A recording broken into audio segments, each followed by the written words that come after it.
నమస్కారం, welcome to Suman TV. నేను గీతాంజలి. ప్రస్తుతం మనతో పాటు భారతీ శంకరపీఠం వ్యవస్థాపకులు, ప్రముఖ ఆధ్యాత్మికవేత్త, బ్రహ్మశ్రీ అన్నవరపు తిరుపతి మూర్తి అవధాని గురువు గారు ఉన్నారు. వారితో మాట్లాడదాం. గురుగారు నమస్కారం అండి. ఓం శ్రీ మహాగణాధిపతయే నమః. ఎన్నిసార్లు మాట్లాడుకునే ఎప్పుడు ఉండే సందేహం శ్రీచక్రం గురించి అండి. శ్రీచక్రం అంటే స్వయంగా అమ్మవారే. అయితే అటువంటి శ్రీచక్రం అసలు ఇంట్లో ఉండొచ్చా, ఉండకూడదా? ఉంటే గనక ప్రతినిత్యం పూజా విధానం అంటూ ఒకటి ఉంటుంది.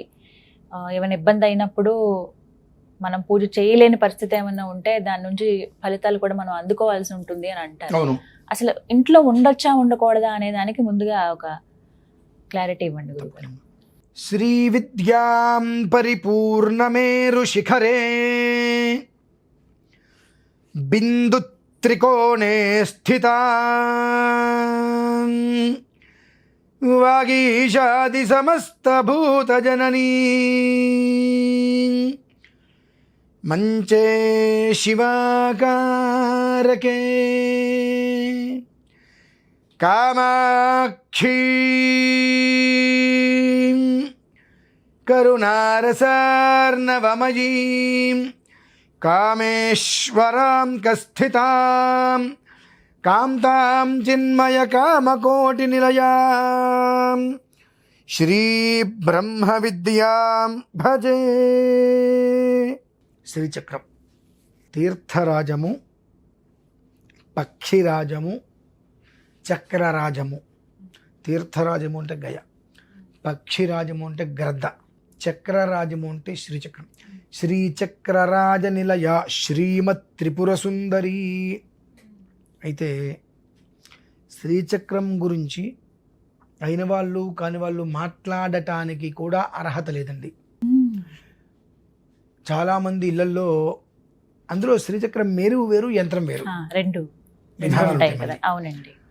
మేరు అనేటువంటిది చాలామంది షో కోసం కూడా ఇంట్లో పెట్టుకుని రకరకాలుగా చేస్తూనే ఉంటారు, చూస్తూ ఉంటారు. శ్రీచక్రం అనేటువంటిది ఒక్కసారి నువ్వు ఆరాధన సవ్యంగా చేశావా, ధనానికే ఇంధనం కదండి ఆవిడ. శ్రీ మహాలక్ష్మి ధనానికే ఇంధనం. ఆవిడ చిన్న ఇంట్లో కూర్చుంటుంది. అయితే ఎవరు పడితే వాళ్ళకి అర్హతలు లేవు. పూర్ణ పంచదశి లేదా పూర్ణ దీక్ష ఉన్నవారు మాత్రమే అర్హత. నేనేదో ఇంత పెద్ద బొట్టు పెట్టుకుంటాను, ఎర్ర చీర కట్టుకుంటాను, ఎర్రమాలలు వేసుకుంటాను, అమ్మవారి దీక్ష తీసుకున్నాను కాబట్టి నేను శ్రీచక్రార్చన చేస్తా అంటే ఎట్లా అండి? రీసెంట్గా ఈ మధ్యనే సంబంధం లేని విషయాలని కూడా శ్రీచక్రం గురించి మాట్లాడటం జరిగింది. చాలా బాధ కలిగింది. ఈ మాట నేను చెప్పటం కదమ్మా, సాక్షాత్తు పరమాచార్య స్వామి వారు శ్రీచక్రార్చన ఎవరికి కూడా అర్హతలు లేవు, ఎవరి ఇంట్లో కూడా ఎక్కడా కూడా చేయడానికి అర్హతలు లేవు, చెయ్యవద్దు అని ప్రత్యక్షంగా ఆయనే చెప్పారు. ఎందువల్లనంటే దాన్ని తట్టుకోవటం, దాని నువ్వు ఆరాధన మొదలుపెట్టావా దాని విధానాన్ని అనుసరిస్తే ఊపిరిపోయేందుకు నువ్వు చేస్తూనే ఉన్నారు. ఇంకా నేను ఆపేస్తా, ఫ్రిడ్జ్లో పెడతా, ధాన్యంలో పెడతా, ఇంకో చోటు పెడతా, తప్పమ్మది పనికిరాదు.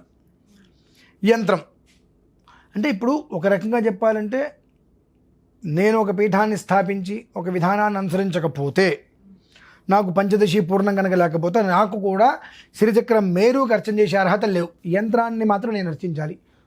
3x3 4x4 యంత్రం, దాన్ని మాత్రం నేను ఇంట్లో నిత్య దేవతార్చనలో చేయవలసిందే మినహాయిస్తే నేను ఇదంతా శ్రీచక్రం మేరు పెట్టుకుంటాను, అది చేస్తాను, నాకు కూడా అర్హత ఉండదు. నేను ఒక విధంగా ఒక పీఠాన్ని స్థాపించుకొని 14-16 సంవత్సరాలుగా అనుసరించుకుంటూ వస్తున్నా కాబట్టి నాకు ఆ ఒక గురు పరంపరలో వచ్చింది. అది లేదనుకోండి నాకే అర్హత తప్పదు, నాకే లేదు, అర్హత లేదు నాకే. అటువంటిది ప్రతి ఒక్కరు నేను ఇంట్లో పెట్టుకుంటాను, యంత్రం శ్రీచక్రం మీరు పెట్టుకుంటూ అర్చన చేసుకుంటాను, ఇది ఎంతవరకు కరెక్ట్ అండి? అంటే పరిమాణం బట్టి కూడా ఉంటుందని అసలు ఎంతదైనా సరే అసలు శ్రీచక్రం మీరు వద్దు, ఇంట్లో వద్దు. యంత్రం కూడా ఇప్పుడు ఇప్పుడు నా కొడుకున్నాడు, లేదనుకోండి మా పెదనాన్న, మా వాళ్ళు ఎవరైనా ఉన్నారు అంటే వైదికంలో కాకుండా మామూలుగా వాళ్ళ కుటుంబం నుంచి కొద్దో గొప్ప సంధ్యా స్నానాలు ఇవన్నీ నేర్చుకుని మాత్రమే ఉన్నవారు ఇంట్లో దేవతార్చనకి శ్రీచక్రం యంత్రం పెట్టుకోవాలి. దేవతార్చన విధానంలో ఉంటే మాత్రమే. బయట వాళ్ళందరికీ కూడా శ్రీచక్రం అనేటువంటిది ఒక మనకు ఫోటో లాగా ఉంటుంది, చూసారండి, ఫ్రేమ్. అటువంటి ఫ్రేమ్ ఇంట్లో పెట్టుకోవటమే. ఫ్రేమ్ వర్క్ మాత్రం అది కూడా సైజ్ బట్టి ఉంటుందా గురుగారు? కొంచెం విధానాన్ని అనుసరించి ఉంటుందమ్మా. అది ఎందుకనేనంటే అది మాత్రం అది కూడా ఎందుకు పెట్టుకోవాలి అని అంటే ధనమగ్నిర్ధనం వాయుర్ధనం సూర్యోధనం వసోధనం ఇంద్రో బృహస్పతిర్వరుణం ధనమశ్నుతే అని ధనాకర్షణ జనాకర్షణ అనేటువంటిది ప్రతి మనిషికి అవసరం. అది దృష్టిలో ఉంచుకొని ఆ శ్రీచక్రం అనేటువంటిది చిత్రపటం కిందటి సంవత్సరం అనుకుంటా సుమారుగా ఒక 1800 మందికి మనం ఇచ్చాం ఇంట్లో చిత్రపటం పెట్టుకోవడానికి. అంటే మరి వారు పెట్టుకోవచ్చు శుభ్రంగా ఇంట్లో పెట్టుకోవచ్చు ఎనీ టైం. ఎందువల్లనంటే అది ఇవ్వడానికి మునిపే దాని మీద నవాక్షర జపానుష్ఠానం చేసినటువంటి శక్తి దానికి ధారపోయడం జరుగుతుంది. ఇక ఇవాళ మనం చెయ్యలేదు అనుకుంటే 18 సార్లు లలిత సహస్రనామ పారాయణ చేసినటువంటి శక్తి అందులో ఉంటుందమ్మా.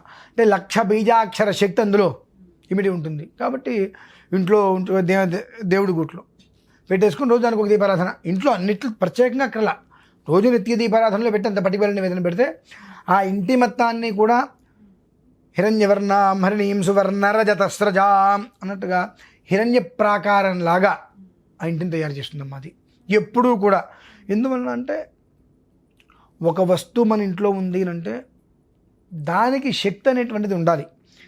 శక్తి ధారపోయాలంటే తక్కువ 1,00,000 బీజాక్షరం శక్తి అందులో ఉండాలి. శ్రీమాత శ్రీ మహారాజ్ఞి 8 అక్షరాలు, శ్రీమత్ సింహాసనేశ్వరి 8 అక్షరాలు, చిదగ్నికుండ సంభూత లెక్క పెట్టుకోండి 8 అక్షరాలు, దేవకారి సముద్రిత 8 అక్షరాలు, 183 శ్లోకాలు కూడా 8 అక్షరాలతోటి మొత్తం ఇది పడి ఉంటుంది. 18 సార్లు మనం చేస్తే 1,00,000 బీజాక్షరాల పైన ఇందులో మనకు ఉంటాయమ్మా. అంతకన్నా ఇంకేం కావాలి చెప్పండి ఈ జీవితానికి? 1,00,000 బీజాక్షర సంపుటి ఒక శ్రీచక్రం మీద ధారాదత్తం చేసుకొని ఫ్రేమ్ రూపంలో మన ఇంట్లో ఉంటే చాలా మంది. అది ప్రతి ఒక్కళ్ళకి ఇంట్లో అట్లా ఉండవచ్చు, దానికి దోషం లేదు. కానీ ఈ యంత్రం విడిగా ఒక యంత్రాన్ని పెట్టుకోవద్దు. మీరు అర్హతే లేదు, తెలుసుకోవాలి. ఎందువల్లంటే మనం ఇందాక ఒక శ్లోకం చెప్పుకున్నాం, శ్రీ బ్రహ్మ విద్యాం భజే అని చెప్పి. బ్రహ్మ విద్యం అది ఏదో నేను ఏదో ముక్కు మూసేసుకుంటాను, కళ్ళు మూసుకొని ఇలా కూర్చుంటాను, కాబట్టి అమ్మవారి దగ్గర కూర్చుంటే ఇలా నేను ఊగిపోయాను, నా అమ్మవారు చేసేసి నాకేదో చెప్పింది అంటే తప్పమ్మది. ఎందుకంటే ఖడ్గమాలే అందరికీ అర్హత లేదని చెప్తారు. ఎందుకంటే అవన్నీ కూడా బీజాక్షర సంపుటి మీరు మామూలుగా చూస్తుండండి. అమ్మవారిని ఆరాధన చేసేటువంటి వారికి ఉగ్రంగా ఉంటారు ఇప్పుడు మనిషి.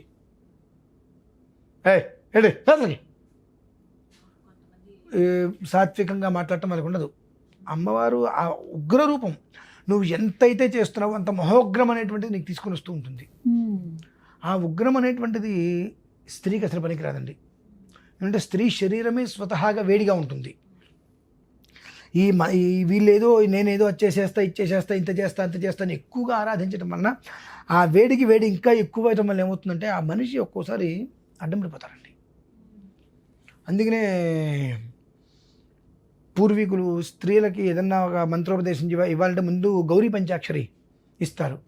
గౌరీ పంచాక్షరి నువ్వు కనీసం 1,00,000 చెయ్యమ్మా, విపరీతమైన శాంతి వస్తుంది, ఆ తర్వాత నువ్వు ఎవరిని నువ్వు ఆరాధించుకో అని చెప్తారు. ఇవాళ చాలామంది గౌరీ పంచాక్షరి అంటే ఏంటో తెలియదు, ఎలా ఆరాధన చేయాలో తెలియదు. అనుగురు అంటే పాపాలు వస్తాయి, నాకు పాపం తగులుతుంది, ఎందుకంటే వాళ్ళు చేసేవాళ్ళు నాకు తగులుతాయి, అనకూడదు. కాకపోతే ఒకటి మాత్రం వాస్తవం, శ్రీచక్రం అనేటువంటిది ఒక ఫ్రేమ్, మీకు నేను ఒకసారి చూపిస్తా. ఆ ఫ్రేమ్ను మాత్రం ఇంట్లో పెట్టుకోండి, ప్రతి ఒక్కరూ పెట్టుకోండి, ఇబ్బంది లేదు. కానీ యంత్రం అనేటువంటిది మీరు అర్థం చేసుకునే విధంగా ఇంట్లో ఉంచుకోవద్దు, మేరు అసలు పెట్టవద్దు. నాకు కంచి స్వామి వారు చెప్పినటువంటిది నా దగ్గర ఒకటి ఉండాలమ్మా, మీకు పంపిస్తాను. అంటే ఎవరికి పుర్రికో బుద్ధినట్టుగా ఎవరు తోచి వాళ్ళు చెప్పేస్తూ ఉంటారు. మనకు ప్రమాణం ఒకటి కావాలి, అది నేను మీకు పంపిస్తాను. పంపించినప్పుడు ఎప్పుడైనా దీని గురించి ఎవరైనా మాట్లాడినప్పుడు అది మీరు ఆ చిన్న షార్ట్ ఒక 1.5 నిమిషం ఉంటుంది, అది మీరు పెట్టినట్టయితే అందరికీ తెలుస్తుంది, ఆహా ఆయనకన్నా మనం గొప్ప వాళ్ళం కాదుగా ఇంట్లో పెట్టుకుని చేయడానికి, కాబట్టి ఇది అర్హత లేదు మనకు. దాన్ని ఎట్లా పడితే అలా చేస్తే మంచి జరగడమేమో కానీ అన్ని రకాల అనర్థాలు మనకు వస్తాయనే విషయం ప్రతి మనిషికి తెలుస్తుందమ్మా. కాబట్టి నాకు ఆ పంచదశి అనేటువంటిది ఏదో ఈశ్వరానుగ్రహం వల్ల 2012లో శ్రావణ మాసంలో మాకు శ్రావణ శుక్రవారానికి ముందు 2 రోజుల ముందు స్వామివారి నుంచి నాకు ఆ మంత్రానుష్ఠానం దీక్షగా వచ్చింది కనుక నేను ఇంట్లో అది పెట్టుకోగలిగానండి. లేదంటే నాకెక్కడది శక్తి, దాన్ని మొయ్యగలమండి మన వల్ల అవుతుందా? దాంతో నాకు కూర్మం మీద ఉన్నటువంటి శ్రీచక్రం వచ్చింది, నార్మల్ శ్రీచక్రం వచ్చింది, స్ఫటిక పద్మ శ్రీచక్రం వచ్చింది. కూర్మం మీద శ్రీచక్రానికి అయితే కనుక 270 సంవత్సరాల వయసు ఉంది నా ఇంట్లో చేసుకునేటువంటివి. నాకు అంతే సంప్రాప్తమయ్యాయి, అంటే నాకు ఆ పంచదిశి నాకు ఇచ్చారు కనుక.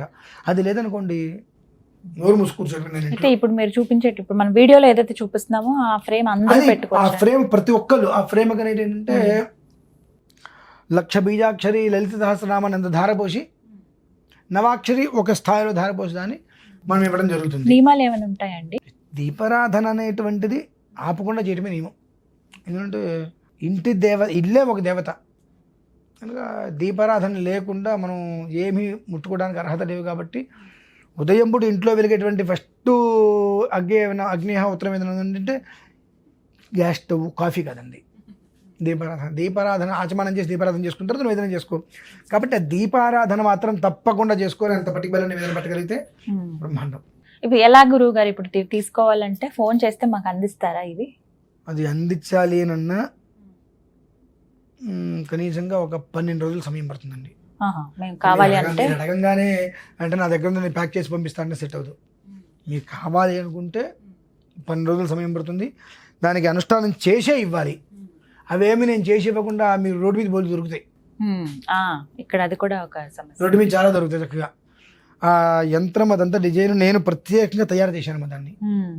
ఎక్కడ ఏ విధానంలో ఎలా ఉండాలి, ఏ మూల ఏ దేవత ఎలా మనం చేసినప్పుడు ఆ శక్తి ఎలా వెళ్తున్నటువంటి విషయాన్ని జాగ్రత్తగా అందులో నేను తయారు చేసే కాబట్టి దాంట్లో ఈ నిక్షిప్తం చేసి మనం ఇస్తేనే ఉపయోగం. లేదనుకోండి బయట బోల్డ్ దొరుకుతాయి.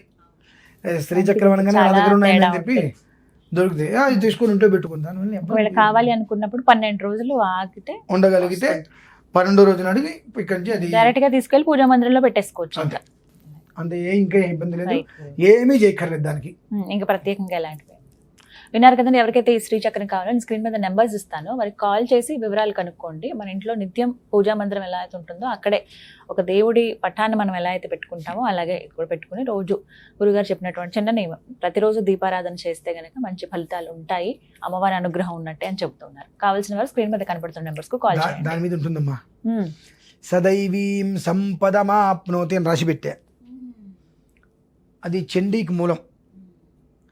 చండీకి మూలమే దేవ్యా అథర్వశీర్షం. అందులో సదైవీం సంపదమాప్నోతి తే దేవా బ్రువన్ను నమో దేవ్యై మహాదేవి అని ఉంటుంది. ఆ సదైవీం సంపదమాప్నోతి అనేటువంటిది అందులో నేను ఖచ్చితంగా రాసి పెట్టానమ్మా.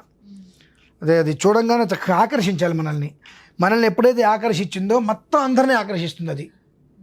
అది పెట్టాను. వీళ్ళు ఓపిక ఉన్నప్పుడల్లా చక్కగా దీపారాధన చేసుకున్నప్పుడు అదే పదాన్ని సదైవీం సంపదం ఆప్నోతి అంటే నాకు ఇంక ఇది కావాలి అది కావాలి అడగక్కర్లా. సదైవీం సంపదం ఆప్నోతి.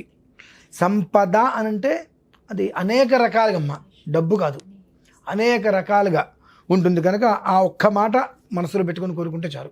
చక్కగా వివరించారు. ధన్యవాదాలు గురుగారు.